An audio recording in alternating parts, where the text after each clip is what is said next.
Hello, it's me again here sharing my mind, and what brought me today is the book that I read.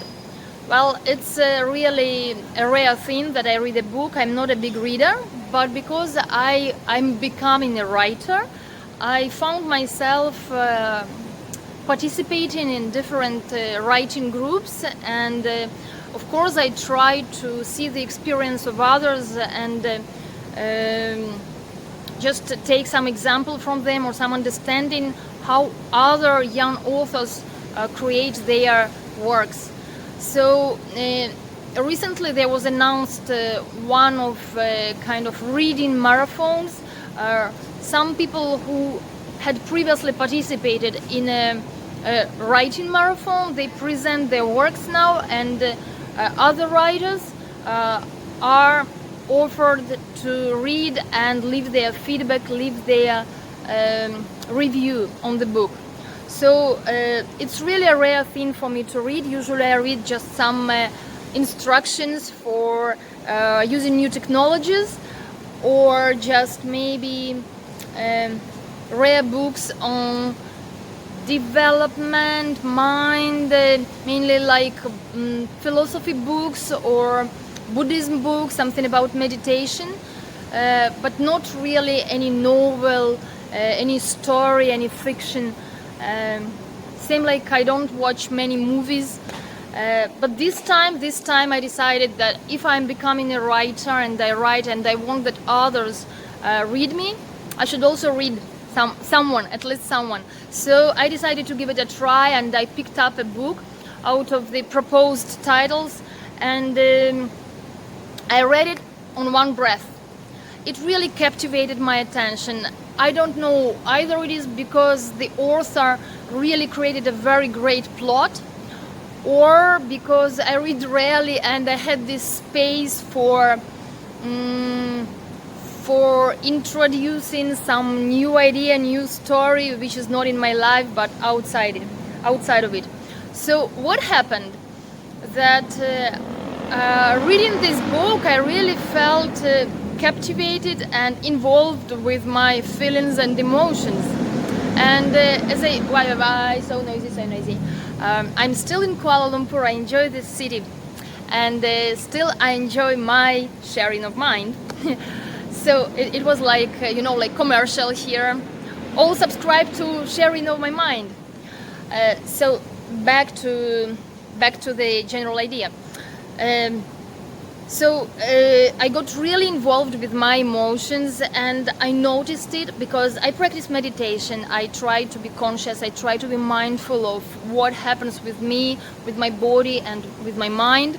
So I can easily notice any fluctuations, any changes, and like this I remarked that I had some feelings involved, and in the moments when I didn't read the book, I kept thinking about it. I kept thinking about the heroes of the book, and I wanted to come back to that story. So there was lots of attachment to go and continue. And when I finished reading the book, it was so abrupt. It was very sudden, because I was reading not a printed version, but just a book on my mobile. And I didn't see actually the number of pages, and really when it was the last page, it was very sudden for me. So I felt kind of like, when you're so involved and you're into it and suddenly it finishes. This is what I felt. So thinking about all this, I just remarked to myself that this is not real. This is just a story that I read. Why am I so involved? And it's all logical. This is the same that we do in our life. Our life is actually also not real. Everything also happens just only in our mind.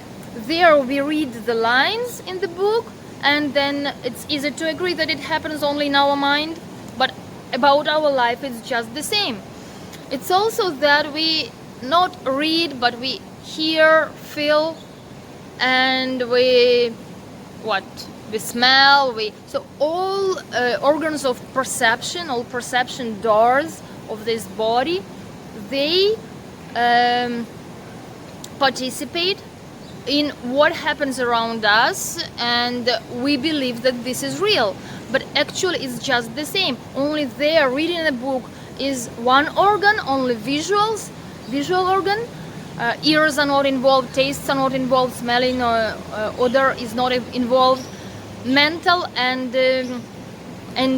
seeing is involved.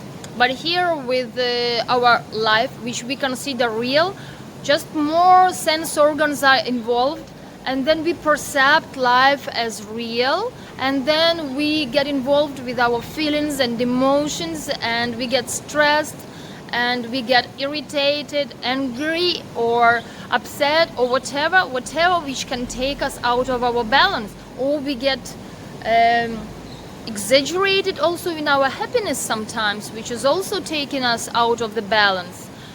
So in order to stay in our norm, in our, without ups and downs so much, because if we know to be happy too much, we will definitely, with that emotional part, we will fall also in the downsides. So we should understand whatever happens, whatever makes us nervous, we should just see clearly that it happens only in our mind.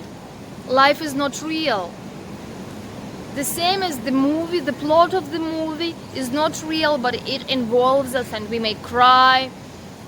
Same is about life. Life is not real.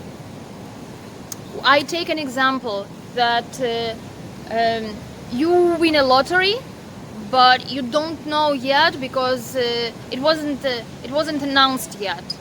So at the moment that you already won, but you still don't know about it, nothing happens on your mind, and you don't experience any extreme happiness. And the same is about any bad news, that somebody died, like a dog of your beloved grandmother died, and you don't know about this, so you are not worried, you are not in sorrow. But at the moment that when you get a telephone call or whatever news, something upsetting that you hear, it is not the news which are upsetting, it is the mind that interprets it in this way. So you get really upset, and with the whole range of other feelings and emotions. So just look at it. It is our mind who creates everything. So just based on reading this book, being so much involved into it, I suddenly thought, oh, this is a good parallel to make to explain the life, to explain how we perceive life with strong belief that it is real, while it is not. And this is what I wanted to share today with you. Hope it gives you some new ideas, some understanding, or at least maybe some doubt and questioning, which may also good. It is like opening a new door. And that's it. Bye bye.